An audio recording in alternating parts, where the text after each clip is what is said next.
1 Samuel chapter 30. It took David and his men 3 days to reach Ziklag. But while they had been away, the Amalekites had been raiding in the desert around there. They had attacked Ziklag, burned it to the ground, and had taken away the women and children. When David and his men came to Ziklag, they saw the burned-out ruins and learned that their families had been taken captive. They started crying and kept it up until they were too weak to cry anymore. David's 2 wives, Ahinoam and Abigail, had been taken captive with everyone else. David was desperate. His soldiers were so upset over what had happened to their sons and daughters that they were thinking about stoning David to death. But he felt the Lord God giving him strength, and he said to the priest, "Abiathar, let's ask God what to do." Abiathar brought everything he needed to get answers from God, and he went over to David. Then David asked the Lord, "Should I go after the people who raided our town? Can I catch up with them?" Go after them. The Lord answered. You will catch up with them, and you will rescue your families. David led his 600 men to Besor Gorge, but 200 of them were too tired to go across. So they stayed behind while David and the other 400 men crossed the gorge.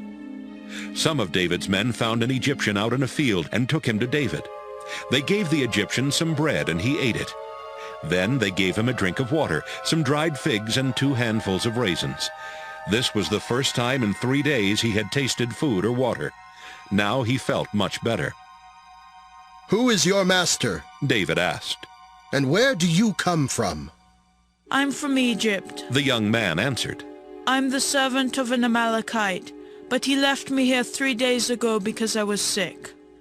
We had attacked some towns in the desert where the Kerethites live, in the area that belongs to Judah, and in the desert where the Caleb clan lives.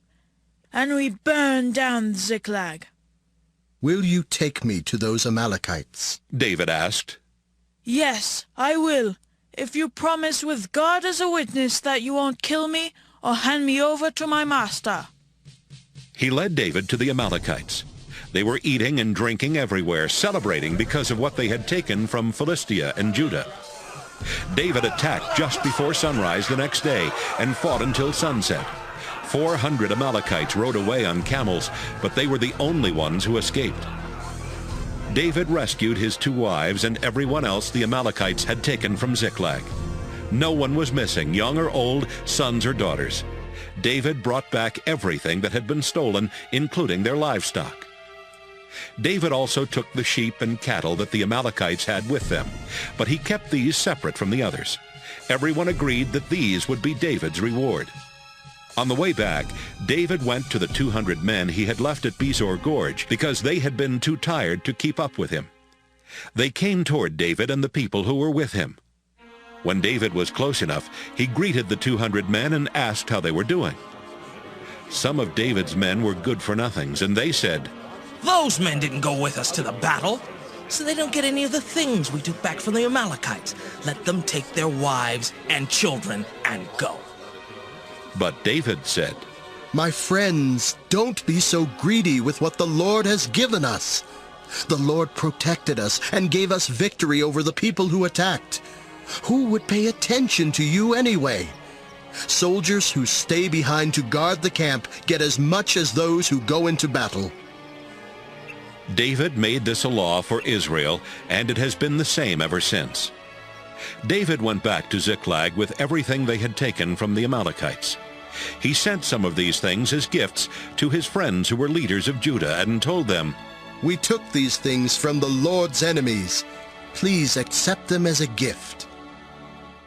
This is a list of the towns where David sent gifts: Bethel, Ramoth in the southern desert, Jatir, Aroer, Siphmoth, Eshtemoa, Rachel, the towns belonging to the Jerahmeelites and the Kenites, Hormah, Boration, Athek, and Hebron.